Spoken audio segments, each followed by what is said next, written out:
Hi everyone, welcome to Krishna's world. ఈరోజు recipe వచ్చేసి చాలా ఈజీగా తక్కువ టైంలో చేసుకునే బంగాళదుంప మామిడికాయ కర్రీని ఎలా ప్రిపేర్ చేసుకోవాలో చూద్దాం. ముందుగా స్టవ్ ఆన్ చేసుకుని ఒక కుక్కర్ గిన్నెని పెట్టుకుని దానిలోనికి 1 స్పూన్ ఆయిల్ని యాడ్ చేసుకోవాలి. ఆయిల్ వేడైన తర్వాత ఒక ఉల్లిపాయని, పచ్చిమిరపకాయని సన్నగా కట్ చేసుకుని యాడ్ చేసుకోవాలి. ఇవి ఒక 2 మినిట్స్ ఫ్రై అయిన తర్వాత మీడియం సైజులో కట్ చేసుకున్న బంగాళదుంప ముక్కల్ని దీనిలోనికి యాడ్ చేసుకోవాలి.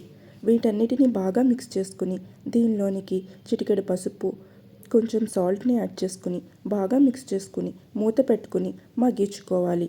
మధ్య మధ్యలో కలుపుతూ మూత పెట్టుకుని మగ్గించుకోవాలి. లంచ్ బాక్సుల్లోకి ప్రిపేర్ చేయడానికి ఈ కర్రీ చాలా ఈజీగా ఉంటుంది. 10 మినిట్స్లో చాలా ఈజీగా ప్రిపేర్ చేసేసుకోవచ్చు.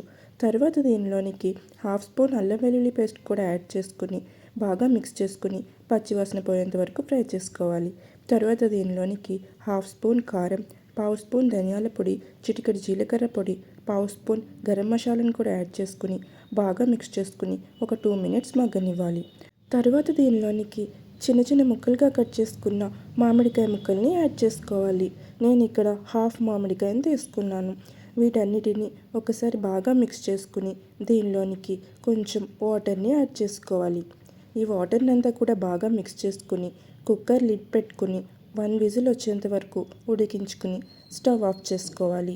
ఈ సీజన్లో పచ్చి మామిడికాయలు బాగా దొరుకుతాయి కాబట్టి ఈ కాంబినేషన్లో చేసుకుని చాలా టేస్టీగా ఎంజాయ్ చేయొచ్చు.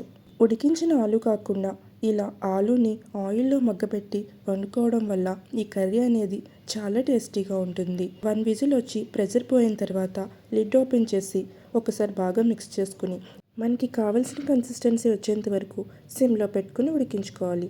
తర్వాత కొంచెం కొత్తిమీరని వేసుకుని స్టవ్ ఆఫ్ చేసుకుని ఒకసారి మిక్స్ చేసుకుని సర్వింగ్ బౌల్లోకి తీసుకుని సర్వ్ చేసుకుంటే ఎంతో టేస్టీగా ఉండే బంగాళదుంప మామిడికాయ కర్రీ రెడీ. మీరు కూడా ఒకసారి ట్రై చేసి ఎలా ఉందో కామెంట్ చేయండి. మరిన్ని రెసిపీస్ కోసం కృష్ణాస్ వరల్డ్ని ఫాలో అవ్వండి. Thank you for watching.